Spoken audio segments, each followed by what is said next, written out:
Hey guys, the internet is freaking out because GTA 6 trailer 2 was just released, and it teaches us a lot about modern marketing, why some practices might not work for everyone, and what we can learn about product management. So let's take a look and I'll show you what I think. If we take a look at the website, there is something special happening here.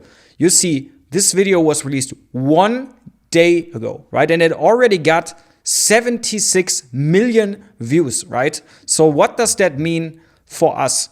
When you see that, you would be thinking Rockstar has the biggest and greatest marketing ever, right? But if you take a look at how they do their marketing, right, they're completely unpredictable, right? They're somehow, in a way, even making their users a lot of times unhappy because a release was recently rescheduled, especially GTA 5, for example, was just rescheduled by another half a year. Nevertheless, they have so much market power about this, right? And then they brought out this insane trailer here right out of the go, and without any notification, without any previous information that this will happen, right? It just came out of nowhere. And that tells us a few things about marketing, if you think about it, right? The first thing is emotions and experiences are above everything, right? You can be as structured as you want. You can have as much as you want, like a daily schedule of marketing and everything like that. But if your product doesn't capture the people and their emotions, right, it's not relevant in this particular case. And we can see it here clearly. If you take a look at the social media of Rockstar, you can see on YouTube they have 12 million subscribers. We can tell that they almost have 30 million followers on Instagram, right? Which just shows you they are a big brand without doing any of the marketing stuff that you often hear about, like being reliable, scheduling every time, right? They do all the opposites of that, but they do it, and in return they offer emotional value, right? They capture the people. That's the thing that makes them interesting. Another learning is that it is important to invest no matter what the economy currently looks like. Because if you look at their games and about everything that they do, they have always been at the top of the food chain. If you look at this trailer here, at these videos, you can tell it's almost a movie, right? It's not just a game, it's top-notch, it's state-of-the-art in terms of what's capable in, more specifically, gaming industry nowadays. And that's why they are not shying away from investments, right? And one thing that they particularly invest in, which is point 3 now, is focus on how AI can help your business. And you have to think about, they're absolutely unpredictable. They just randomly pulled out that trailer out of nowhere. No one knew about it. And the CEO in some calls even said, you know, like, yeah, we're looking forward to show you something, but we cannot tell you like when it will happen, right? So they create this emotional instability for people that just captures people because they know that they want this so bad, right? That they don't matter how we treat them as a company, right? They just care about that at the end of the day, they get the value. And that's something very powerful when no process, no data analytics strategy or anything can go beyond. If your brand and your marketing and your product like perception is not there, right? People will not be looking into your brand and they don't care about what you're doing as a marketing company, as hard as that sounds. The third thing that's very important is to invest in AI irrespective of the market situation at the moment, right?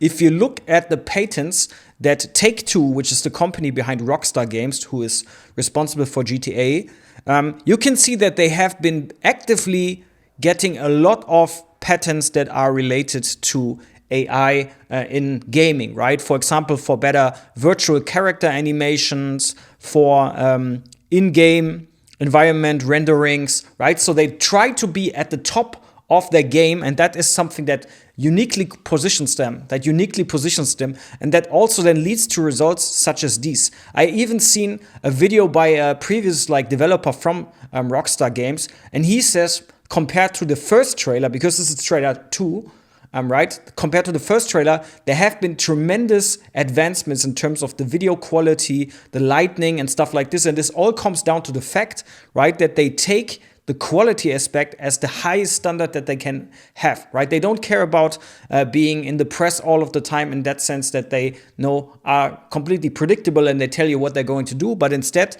they tell you, hey, we are doing good qualitative stuff, but we're not telling you when it will come out, right? We will tease it to you, but not more than that. And you can see that the whole internet, right? Some Reddits and so on are going on about this, talking about like the new NPC AI and stuff like this. And that's just a learning for product teams, that you have to be on top of your game, right? And you cannot think about budget cuts if you want to stay on top of your game in the industry like that.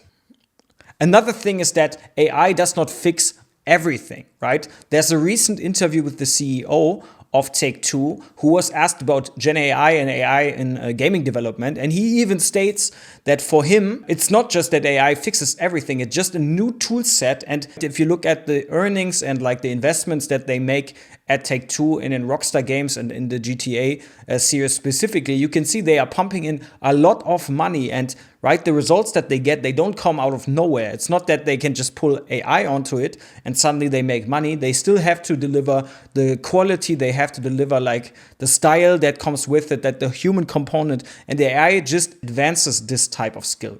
Another interesting learning is that product usage depth is more important than selling all of the time, right? Especially not new products. Because if you take a look at, for example, Red Dead Redemption or GTA series, these games are still being played today, right? So that means people who bought the game like 13 years ago, they are still playing it. And the reason is that they actively try to create new value, right? There's a multiplayer experience and other types of things in this that just make the one tool that you purchased, right, having value over a consistent amount of time. So instead of trying to pull out a lot of different games, right, every new year, a new game, we saw it, for example, with Assassin's Creed, for those who know, right? They bring out a lot of games, but somehow the quality was significantly decreasing over each release, right?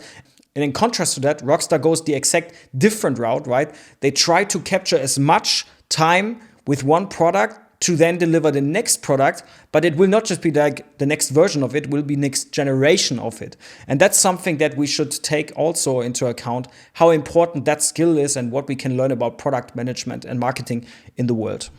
And the last point is especially interesting for those who are interested in business models, because the thing is, right, we can all do all the same business models. You see it everywhere, right? You get ads every day, do this agency model, do this type of business and you will get rich. But if you think about it, right, the most earning potential most of the times lies in some of the things that are out of the box.